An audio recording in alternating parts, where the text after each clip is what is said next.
안녕하세요. 저는 건강한 장과 아름다움이라는 주제로 오늘 강의를 맡게 된 동탄 벤스의원에서 근무하고 있는 김가희 원장입니다. 만나 뵙게 되어 반갑습니다. 지금 소리 괜찮은가요? 잘 들리세요? 네, 시작하겠습니다. 저는 오늘 세 가지 파트에 대해서 이야기를 나눠서 할 텐데, 첫 번째 파트가 피부의 관점에서 보는 거, 두 번째는 장의 관점에서 보는 거, 그럼 세 번째 건강한 식단은 어떻게 해야 되나, 이렇게 좀 나눠서 봤는데요. 첫 번째 피부에 대해서 좀 키워드를 먼저 좀 짚어볼게요. 설탕, 그 다음에 기미와 위장과 소장, 장내세균, 산화스트레스의 관계, 그 다음에 피부 홍조, 포화지방과 피부의 관계, 그리고 교감신경과 자세들의 관계에 대해서 좀 보도록 하겠습니다. 자, 첫 번째 제가 꼽은 키워드는 설탕입니다. 설탕이 직접적으로 피부에 나쁘다는 생각을 혹시 해본 적이 있으실지 모르겠어요. 당은 단백질을 상하게 합니다. 우리가 이제 당을 드시게 되면 혈당이 급격하게 올라갔다 내려오게 되는 혈당 스파이크 들어보셨을 텐데요. 이렇게 이제 혈당이 스파이크를 칠 때 피부에 있는 콜라겐도 상합니다. 그러면 어떻게 되느냐? 피부의 톤을 결정하는 색소들이 여러 가지 있어요. 보통은 이제 멜라닌 색소, 그리고 피에 있는 헤모글로빈이 피부의 톤을 결정하게 되는데, 콜라겐 또한 당에 의해서 손상을 받게 되면 피부 톤이 탁해집니다. 그러면 이제 제가 딱 누워있는 고객님 얼굴 보면, 아, 이분은 당을 많이 먹겠구나, 탄수 많이 드시겠구나 하는 분은 딱 느낌이 와요. 그 피부가 좀 각질이 두꺼워져 있고 피부 톤이 탁하고 피지가 많고 또 여드름 흔적들이 있어요. 이런 분들은 얼굴에서도 티가 납니다. 안색이. 그래서 이제 두 번째 키워드는 기미입니다. 사실 많은 분들이 고민을 하셔서 피부과에 오셔서 결제하게 되는 원인이기도 한데요. 이런 전형적인 흐름들이 있어요. 어떤 것이냐면, 첫 번째는 제가 처음 여쭤보는 게, 잘 주무세요? 이렇게 여쭤봐요. 그럼 보통 잘 잔다고 하시거든요. 그럼 거기서 한 번 더 여쭤봐요. 자고 나면 개운하세요? 이걸 여쭤보는데 대부분 거기서 걸립니다. 그래서 자고 나면 개운하지 않고 아침에 일어났을 때 피곤하고, 그리고 이런 분들 커피 굉장히 좋아하십니다. 커피를 좋아하시는데 그 중에서도 아메리카노보다는 라떼를 좀 선호하시고요. 오히려 이제 너무 피곤해서 커피 못 드시는 분들도 좀 계세요. 이런 분들 보면 소화 안 되는 경우가 많고요. 소화 잘 된다고 하지만 고기를 싫어하는 경우도 많습니다. 제가 봐서는 소화가 안 돼서 안 좋아하시는 거예요. 못 드시는 겁니다. 그리고 이런 분들은 오히려 치즈, 요거트 이런 유제품류를 좀 선호하는 편이고, 빵 좋아하시고, 그리고 이게 피부를 살펴보면 피부에 염증과 붉음증이 좀 자주 보이고 약간 잔주름 져 있고, 피부 밖에 다른 염증들도 많습니다. 감기, 질염, 피부 트러블 이런 것들이 흔하게 좀 가지고 계시는데요. 그러면 기미와 위장 관계를 조금 더 자세하게 볼게요. 위장이 나쁘면 기미가 잘 치료가 안 된다. 이 이야기가 혹시 와닿으실지 모르겠어요. 그럴 수도 있겠지 하는 감은 오실 텐데, 실제로 논문으로 연구 결과가 있어서 이야기를 해드리고 싶어 가져왔습니다. 그래서 내시경 다들 받아보셨을 텐데요. 위내시경에서 위축성 위염이 있는 경우에 기미를 악화시키는 기전들이 결론이 나 있습니다. 아연이 흡수가 부족이 되고, 그리고 통증이 좀 만성적으로 있는 경우에는 피부 자체 내에서도 에스트로겐 레벨이 올라가면서 기미가 악화되는 소견을 가지고, 비타민 B12가 또 결핍이 되기 쉽습니다. 위에서의 소화 흡수력이 떨어지면, 그러면 그것 자체도 또 색소가 많아지는 원인이 됩니다. 그리고 또 하나, 위식도역류 있는 분들 많이 계실 수 있는데, 이때에도 그렐린이라는 호르몬이 나오고, 그 호르몬들이 부신의 호르몬들과 연관이 있어서 기미를 악화시키는 기전을 가집니다. 또 하나, 기미, 에스트로겐, 장내세균, 이 키워드들도 연결이 되게 됩니다.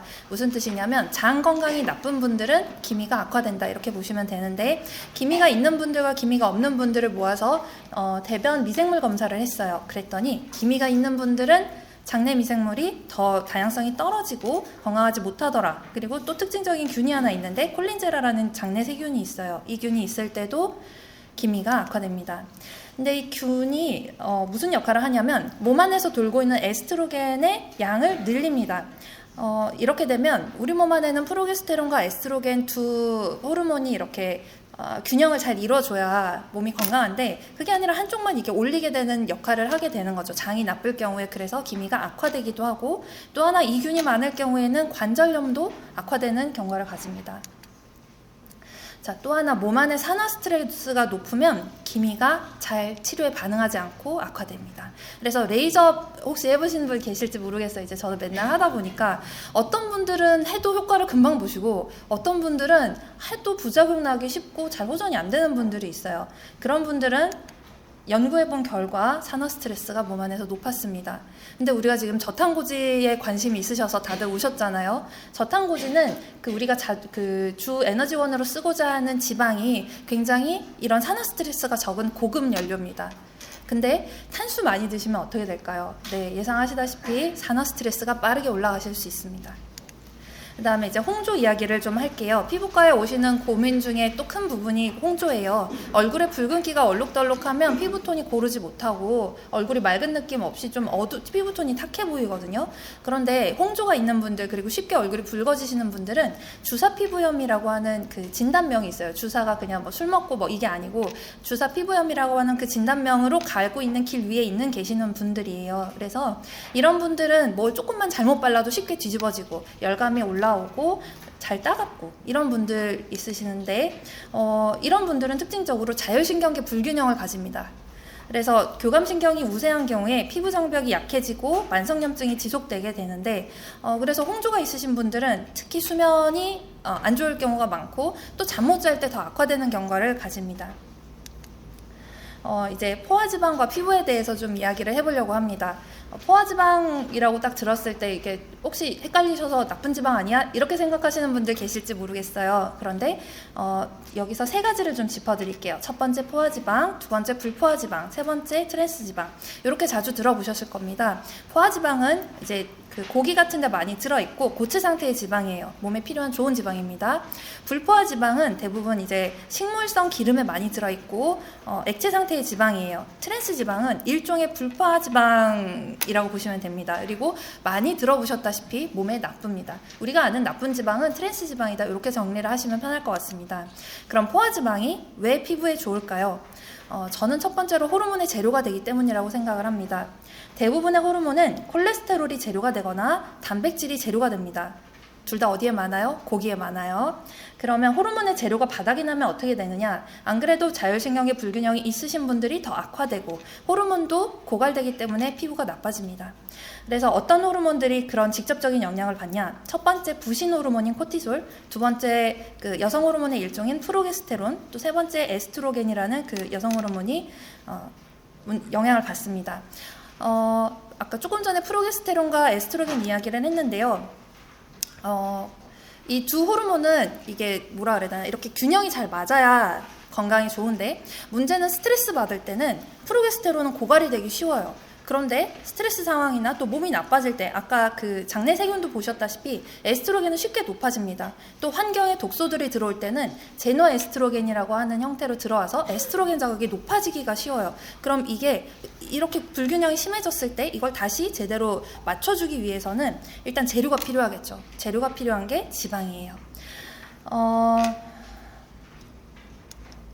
그 다음에 포화지방이 피부에 중요한 또 두 가지 이유가 좀 더 있어요. 담즙의 재료가 됩니다. 담즙이 원활하게 분비가 되려면 지방이 몸속으로 좀 들어와줘야 잘 분비가 되게 되고 해독에도 담즙이 굉장히 중요합니다. 몸 안에 들어온 때들을 아까 말씀드렸던 에스트로겐이 외부에서 환경독소로 많이 들어온다고 했는데 이런 것들이 잘 배출되게 되려면 담즙이 잘 분비가 돼야 됩니다. 그리고 우리가 굉장히 중요하게 고민하시는 다이어트 할 때도 담즙의 역할이 굉장히 중요합니다. 살이 잘 빠지려면 지방이 오히려 필요한 상황이 되는 거죠. 자, 면역력에도 굉장히 중요한데요. 바이러스 같은 감염이 들어왔을 때 콜레스테롤이 빠르게 소진이 됩니다. 그러니까 몸에 있는 콜레스테롤이 나쁜 게 아니라 얘네들은 염증이 생겼을 때 빠르게 가서 대처하는 어떤 방어 물질이라고 생각하시는 게 조금 더 맞습니다. 그래서 콜레스테롤이 원래 낮은 사람보다 어느 정도 있는 사람이 감염 상태에 왔을 때 훨씬 더 잘 대처하게 됩니다. 그래서 이런 이유들 때문에 육류 섭취를 충분히 하시면 호르몬 기능을 좋아지게 하고 피부를 좋아지게 하는데 많은 도움이 됩니다. 자, 이 충격적인 그림 보이시나요? 이 모습은 윌리엄 하이엄 박사라는 연구진들이 사무직의 20년 후의 모습을 모델링한 겁니다. 3,000명의 신체를 데이터를 예측해서 20년 후의 미래 모델을 발표했는데요. 자세히 보시면 이 얼굴에 피부 홍조 보이시죠? 이 붉은기, 그리고 피부의 염증, 여기 밑에 보시면 다리 부은 거 보이시나요? 정맥류, 다리 부종, 이런 것들 피부의 변화를 일으키고, 또 하나는 체형의 변화가 좀 눈에 띕니다. 거북목 있으시고 어깨가 솟아있고 등이 굽으면서 근력이 떨어져 있습니다.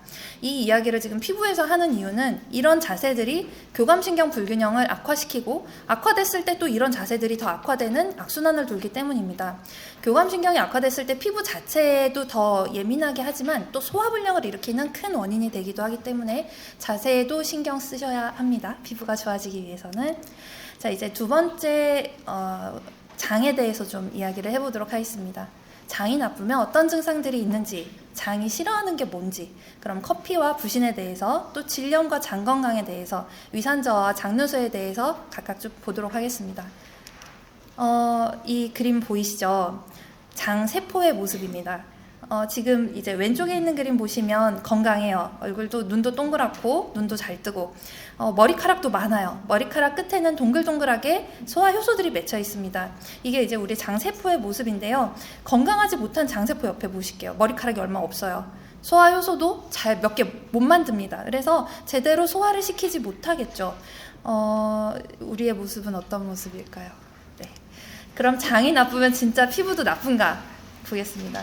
피부 세균과 장내 세균이 이제 그 세균들이, 나쁜 세균들이 많아지면 독소를 많이 뿜어요. 그러면 LPS라고 부르는데 리포폴리사카라이드 내독소라고 불러요. 이게 몸의 피 안에 많이 돌게 되면 감각이 과민해집니다. 그러면 통증을 쉽게 느껴요. 쉽게 자극을 받는 거죠. 그래서 피부가 과민하면 쉽게 붉어지고 열이 오르는 느낌이 있고, 화끈거리고 따끔거리고 찢어지는 느낌, 울리는 느낌, 속건조, 속당김, 이런 증상들로 나타나고, 장이 과민하게 되면 배가 자주 아프고 금방 더부룩해지고 가스가 잘 차고 식사한 직후에 막 배가 불러오는 느낌, 설사, 변비, 그리고 다른 분들이랑 똑같이 외식했는데 나만 탈이 난다, 나만 음식 먹고 고생한다, 이런 분들도 장이 과민하다고 보실 수 있습니다. 이 그림 제가 그렸어요. 잘 그리지 않았나요? 부신이라는 기관을 좀 설명드리고 싶어서 가져왔습니다. 부신은 삼각형 기관이고, 그 신장 있죠? 신장 콩팥이라고 부르는 그 신장 위에 삼각형 꽃갈콘 모양으로 두 개 얹혀 있는데, 이 기관은 우리 몸의 파워를 담당합니다. 우리 몸의 기력을 담당하는 기관이 두 군데 있어요. 부신하고 갑상선입니다. 얘네 둘이 언니 동생 하면서 우리 몸의 기력을 담당을 하게 되는데요. 이 부신 건강이 굉장히 여러 가지 건강에 중요합니다. 어떤 의미냐면, 부신이 건강하면 코티솔이라는 호르몬이 잘 나옵니다. 그러면 코티솔 레벨이 정상일 때는 세포에 들어오는 여러 가지 스트레스들을 방어를 잘 해줍니다. 인슐린이 과도한 상태에 염증 반응이 있어도, 그리고 세포에 탈수가 있어도 식품 첨가물, 환경오염물질 이런 게 많이 들어와도 방어해주고, 전해질 불균형, 세포 손상, 자가 면역 반응, 혈당 부족 이런 것들에 대해서도 세포를 정상 기능을 할 수 있게 지켜줍니다. 문제는 부신이 버티다 이렇게 뻗어버리면 코티솔 레벨이 떨어집니다. 그러면 세포 스트레스에 그대로 취약해질 수밖에 없어요. 자가 면역 반응이 일어나서 백혈구가 세포를 공격해도 막을 힘이 없고, 장세포의 에너지가 부족해지면 효소를 잘 못 만들잖아요. 아까 머리카락 줄어든 세포처럼. 그러면 세포의 회복력이 떨어지고 세포 손상이 심해집니다.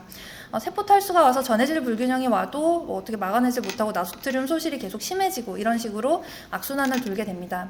또 하나, 기력이 떨어지면 장이 나쁜데, 만성 질염에 대해서 장 기능과 또 부신 기능이 같이 굉장히 많이 연관되어 있습니다. 지금 여기 강의 들으러 오신 선생님 계시는데, 산부인과 전문의 선생님이시고요. 질염 환자들을 굉장히 많이 보시는데, 보통 이런 사람들이 장내 세균 불균형이 있는 경우가 굉장히 많고, 부신 기능자와 함께 갖고 있는 경우가 많기 때문에 장이 나쁠 때도 질염이 계속될 수 있구나, 이 이야기를 좀 드리고 싶었습니다. 당연히 피부 이런 분들은 안 좋을 겁니다.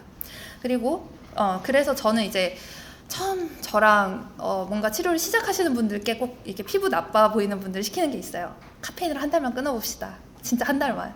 이게 이 카페인을 끊으면 뭐가 힘들어요? 제가 여쭤보는데 그런 분들은 정신을 차릴 수가 없어요. 너무 피곤해요. 이 얘기를 하시거든요. 근데 만화 보이시죠?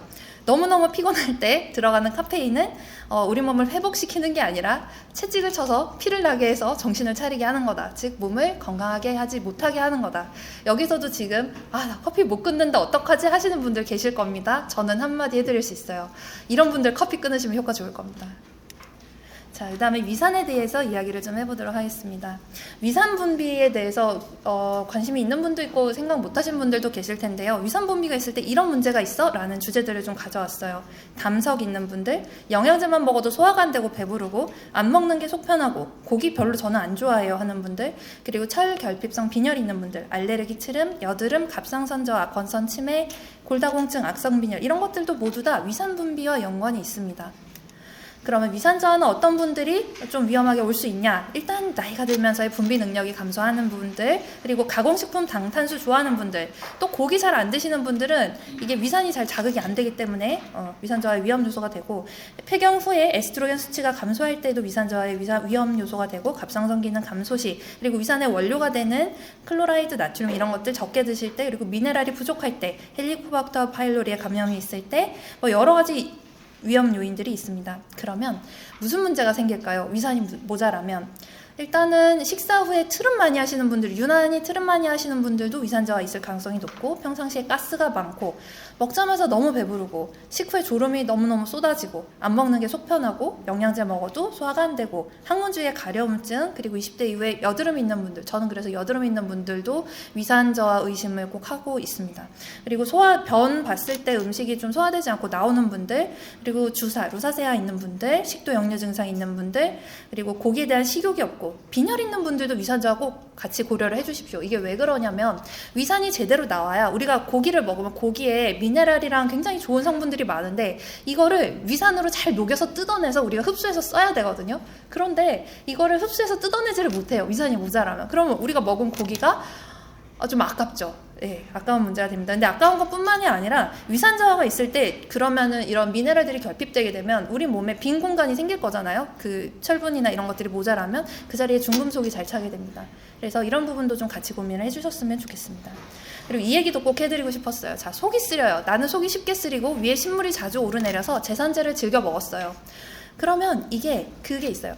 식도랑 위가 있는데 얘네들을 쪼여주는 괄약근 문이 있어요. 유문이라고 부르는 이 문은 이 식도랑 그 위 사이에 pH 그 산도 차이가 많이 날 때 잘 잡혀 있거든요. 근데 이게 위산이 떨어져서 차이가 얼마 안 되면 문이 쑥 열려요. 그럼 얼마 안 되는 위산이 다시 역류해요. 그럼 나는 내가 위산이 많은가? 이렇게 생각하고 또 제산제를 또 찾게 되는 거죠. 이렇게 되면 잠깐은 편해질 수 있는데 만성적으로 위산 분비가 떨어져 있고 계속 의식도 역류가 낫지 않는 상황이 올 수 있다. 이 이야기를 꼭 드리고 싶었어요. 그래서 기미 얘기가 다시 나왔죠. 저는 기미 있는 사람들은 사실 위산 분비가 어느 정도 좀 떨어져 있지 않을까 생각을 합니다. 왜냐하면 얼굴에서 표현되는 색소는 스스로를 지키기 위한 겁니다. 세포 핵 위에다가 멜라닌 색소를 우산 씌워서 나를 보호하기 위한 거예요. 근데 사람들이 자기가 힘들 때 보통 자기 스스로를 보호하려고 방어를 세우지 않아요. 몸이 뭔가 힘들다는 뜻이라고 저는 봅니다. 그래서 소화가 안 되면 몸이 힘들어요. 장에서 음식이 썩습니다. 그러면 어떻게 해야 되냐? 일단 잘 씹으셔야 됩니다. 또 위산 분비가 잘 되도록 좀 도와주셔야 됩니다. 넘어가겠습니다. 그래서 이제 장 건강에 대해서도 좀 이야기를 하려고 합니다. 장이 나쁘면 생길 수 있는 상황들 좀 이따가도 또 얘기가 나올 텐데 저도 좀 이야기 드릴게요. 첫 번째는 기분 증상이 장이랑 굉장히 연관이 많습니다. 우울하고 불안하고, 이제 과자랑 가공식품 안 드시다가 한번 왁 하고 많이 드셔보시면 기분이 갑자기 나빠지고 그 나쁜 생각 많이 올라오고 자살사고 올라올 수도 있고 불안증이 갑자기 생기고 이런 거 경험이 있으신 분들 계실 겁니다. 그 역할이 분명히 있습니다. 그리고 또 장이 나쁘면 여드름, 습진, 건선, 아토피 이런 것들이 자주 재발하고 반복적일 수 있고, 장이 나쁠 때 갑상선 기능 저하가 쉽게 오고 피로감이 있을 수 있고, 대장 증상들, 변비, 설사, 용종, 입냄새, 과민성 대장 증후군 이런 것들도 장이 나쁠 때 연관이 있습니다. 또 하나 장이 나쁘면 부신 기능 저하, 피로감 이런 것들도 쉽게 오고, 그 다음에 그 통증을 쉽게 느끼게 되는데 섬유근통, 만성두통 이런 통증들도 유지가 될 수 있습니다. 또 하나 면역에 대해서 좀 이야기 이야기를 해드리려고 합니다. 면역 기능이 떨어져서 장이 나쁘면 면역 기능이 떨어지면서 알레르기, 헤르페스, 잦은 감기 이런 것들이 잘 오고 아까 교수님께서 말씀해 주셨듯이 자가면역 질환, 갑상선 항진 이런 것들이 올 수 있는데 자, 장은요 기준을 정해주는 기관입니다. 어떤 기준이냐? 얘네들은 나쁜 놈이야. 얘네들은 죽여야 돼. 또는 얘네들은 괜찮은 애들이야. 얘네들한테는 공격하지 마. 라는 기준을 정해주는 기관이 장이에요. 그래서 장이 이제 다음 슬라이드 볼게요. 장누수 증후군이라고 많이 들어보셨을지 모르겠습니다. 장누수 증후군은 뭐냐면 장세포들이 이렇게 잘 붙어 있는데 이거를 잘 붙어 있도록 잠궈주는 문이 열리면서 슥 벌어져요. 그러면 이 밑으로 혈류가 지나가는 이 밑으로 들어오지 말아야 될 것들이 들어오게 됩니다. 그러면 어떻게 되냐면 우리 몸은 이 경계가 무너지는 거예요. 어떤 놈이 나쁜 놈이지 어떤 놈이 좋은 놈이지 굉장히 헷갈려 버립니다. 그렇게 되면 이제 지나가는 행인한테도 나쁜 놈이야 잡아 이렇게 되는 거고 진짜 나쁜 놈이 들어올 때는 제대로 때려잡을 힘이 없어져요. 그러면 두 가지가 설명이 가능합니다. 아까 말씀드렸던 알레르기 질환들 내 몸에서 이제 화를 내지 않아도 되는 데다가 갖다 화를 내거나 아니면은 내 몸을 공격하지 않아도 되는데 공격하는 것들. 이게 왜 그러냐면 장누수 때 우리 몸 안에 들어오는 특정한 균들이 있어요. 이때 이 균들이 이 몸 안으로 특정하게 들어오면 우리 몸은 피 안으로 들어온 우리가 아닌 것들에 대해서 항체를 만들어서 방어를 하는데 이 균들이 어떠다 보니까 우리 몸의 구조랑 닮은 거예요. 그래서 이 항체를 만들었는데 우리 몸에 공격을 받는 겁니다. 이게 자가면역 질환이 되는 거거든요. 그래서 장이 나쁠 때 자가면역 질환이 이렇게 생기게 됩니다. 그리고 또 하나, 간 나쁘신 분들 있으시죠? 또는 주변에 간 나쁘다는 얘기 하시는 분들 계실 겁니다. 이런 분들 반드시 장을 좀 들여다보셔야 됩니다. 왜냐하면 간에 직접적으로 영향을 주는 데가 장이에요. 장내 세균이 나쁜 균이 많으면 독소를 뿜어서 1차적으로 간이 타격을 받아요. 해부학적으로 장에서 이제 그 영양분을 흡수한 피가 간 문맥이라는 구조를 통해서 바로 간으로 들어갑니다. 근데 장에서 영양분만 흡수했으면 다행인데 장에 나쁜 균이 많이 살면서 독소를 많이 뿜었다. 그럼 간이 직접 받아요. 이 연구 결과가 하나 있는데 우리 알코올 중독 있는 분들은 간경화가 있는 분들 많죠. 그렇게 돌아가시기도 하는데요. 이런 분들에게서 장에 있는 나쁜 세균을 잡는 약을 썼더니 간경화가 멈추더라는 겁니다. 그러면 우리는 뭘 알 수 있어요? 알코올 자체가 간을 부담스럽게 했다도 있겠지만 그 알코올 때문에 장에 나쁜 균들이 살게 되고 그것들로 인한 독소들 때문에 간이 공격받아서 그동안 간경화가 있었구나. 이것을 아셔야 된다고 생각합니다. 또 하나 이제 잘 붓는 분들 있어요. 저녁 때 잘 때 양말 이렇게 벗을 때 보면 발목에 양말 자국 남는 분들 계실 겁니다. 근데 붓는 건 사실 굉장히 여러 원인이 있을 수 있어요. 뭐 심장이 나빠도, 신장이 나빠도, 갑상선이 나빠도 부을 수는 있는데 장의 내압이 높아도 부을 수 있습니다. 장의 내압이 높은 건 교감신경 항진이 됐을 때 장이 이렇게 굳는 거예요. 그러면 배 위에 돌덩이를 얹었다고 생각을 한번 해보시면 다리랑 팔이랑 이런 데서 피가 심장으로 돌아와야 되는데 돌아오지 못하도록 막는 역할을 하게 되겠죠. 그래서 잘 부을 수 있다. 잘 붓는 분들은 장이 나쁜 거 아닌가 한 번쯤 고려를 해보셨으면 좋겠다는 이야기를 드리고 싶어요. 그러면 이제 이 정도 했으면 이제 장이 좀 좋아졌으면 좋겠어요. 장이 좋아지려면 어떻게 해야 될까요? 유산균만 드시면 될까요? 물론 유산균이 저는 도움이 된다고 생각을 하지만 장이 싫어하는 걸 하면서 유산균을 드시는 게 의미가 있을까? 저는 그게 더 고민스럽습니다. 그래서 장이 싫어하는 걸 안 해야 장이 좋아진다고 생각을 합니다. 뭘 싫어하냐? 일단 빨리 씹어서 대충 삼키는 거 장이 싫어하고요. 또 위산 저하가 있는 상황 장이 괴로워합니다. 교감신경을 항진시키는 카페인, 수면 부족, 나쁜 자세 이런 것들도 장이 굉장히 힘들어하고요. 단순당, 단 거가 이제 장이 굉장히 괴로워하는 포인트가 됩니다. 왜냐하면 곰팡이가 있거나 장에 사는 나쁜 균들은 당을 먹고 살아요. 그렇기 때문에 단순당은 장이 힘들어합니다. 또 하나 식이섬유가 없는 식사도 장이 힘들어해요. 식이섬유를 그 장내 세균들이 먹는다는 이야기 들어보셨을 거예요. 근데 어떤 균들은 평소에는 이렇게 식이섬유 먹고 잘 살다가 우리가 너무 식이섬유를 안 먹으면 우리 장 점막을 파먹어요.